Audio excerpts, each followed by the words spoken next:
State of Texas ਤੋਂ ਅਗਲੀ ਜਿਹੜੀ ਖਬਰ ਆ ਰਹੀ ਆ, ਉੱਥੋਂ ਦੇ ਜਿਹੜੇ ਗਵਰਨਰ ਗ੍ਰੈਗ ਐਬਟ ਉਹਨਾਂ ਨੇ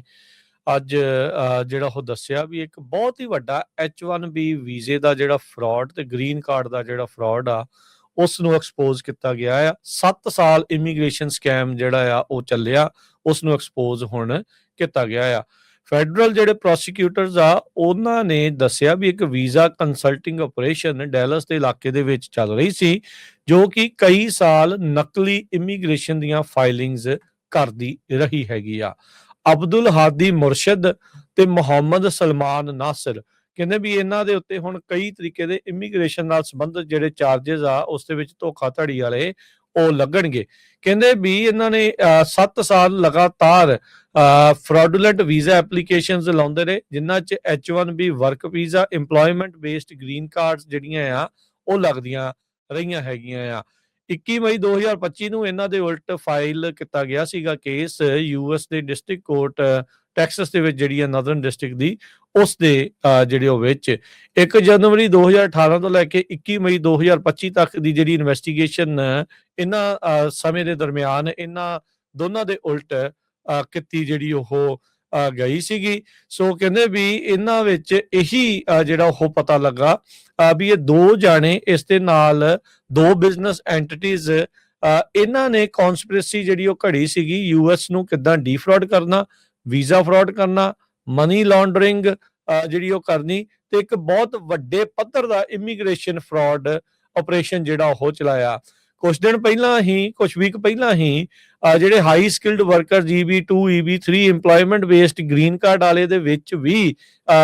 ਇਦਾਂ ਦੀ ਹੀ ਸਕੀਮਸ ਦਾ ਜਿਹੜਾ ਉਹ ਪਤਾ ਲੱਗਾ ਸੀਗਾ ਵੀ ਲੋਕ ਨਕਲੀ ਪੇਪਰ ਜਿਹੜੇ ਉਹ ਲਿਖਵਾ ਕੇ ਉਸ ਤੋਂ ਬਾਅਦ ਦੇ ਵਿੱਚ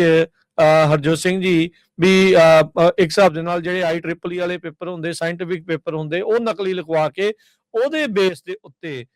ਜਿਹੜੀਆਂ ਆ ਉਹ ਆਪਣੇ ਗ੍ਰੀਨ ਕਾਰਡ ਆ ਉਹ ਹਾਸਲ ਕਰਨ ਦੀਆਂ ਐਪਲੀਕੇਸ਼ਨਸ ਜਿਹੜੀਆਂ ਇਹਨਾਂ ਨੇ ਲਾਈਆਂ ਸੀਗੀਆਂ। ਸੋ ਆਲਰੇਡੀ ਟੈਕਸਸ ਦੇ ਵਿੱਚ ਡੈਲਸ ਏਰੀਏ 'ਚ, ਫ੍ਰਿਸਕੋ ਏਰੀਏ ਦੇ ਵਿੱਚ ਪਹਿਲਾਂ ਹੀ ਬਹੁਤ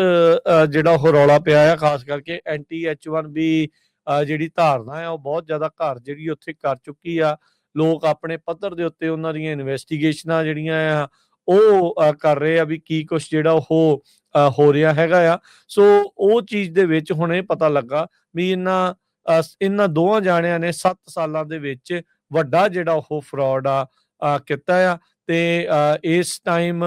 ਕੇਸ ਟ੍ਰਾਇਲ ਦੇ ਵੱਲ ਨੂੰ ਕਦੋਂ ਜਾਊਗਾ ਇਹਦੇ ਬਾਰੇ ਜਿਹੜਾ ਉਹ ਪਤਾ ਨਹੀਂ ਆ। ਪਰ ਗਵਰਨਰ ਗ੍ਰੈਗ ਐਬਟ ਨੇ ਆਪ ਇਸ ਦੇ ਬਾਰੇ ਜਿਹੜੀ ਪੋਸਟ ਪਾ ਕੇ, ਫੈਡਰਲ ਇਨਵੈਸਟੀਗੇਸ਼ਨ ਦੀ ਜਿਹੜੀ ਪੋਸਟ ਪਾ ਕੇ ਕਹਿੰਦੇ ਵੀ ਇਸ ਦੇ ਵਿੱਚ